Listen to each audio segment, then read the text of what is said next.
Kalyani cooking ఛానల్కి welcome. ఈరోజు చేయబోయే రెసిపీ రసం. ఇది చాలా టేస్టీగా ఉంటుంది. దీనికి కావాల్సిన ఇంగ్రీడియంట్స్ 2.5 స్పూన్లు కందిపప్పు. ఇది జలుబు దగ్గులు కూడా రావు. ఇది తాగడం వల్ల అన్నంలోకి చాలా బాగుంటుంది.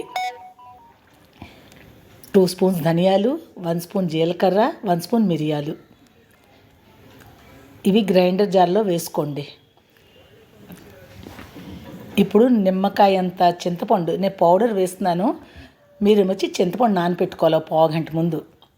ఇప్పుడు దీనిలో సాల్ట్, చిటికెడు పసుపు వేసుకోండి. మీకు తగ్గట్టుగా సాల్ట్ వేసుకోండి.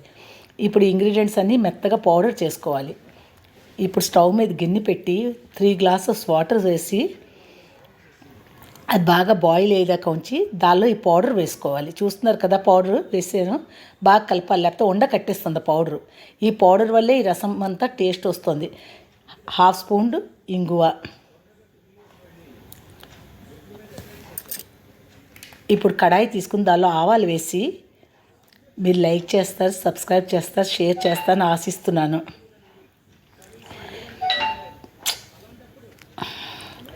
ఇప్పుడు దీనిలో 2 స్పూన్స్ ఆయిల్ వేసి ఈ చిట్టుపట్లాడాక రసంలో వేసుకోవాలి.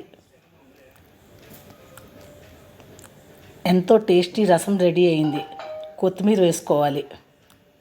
అంతే. Thanks for watching.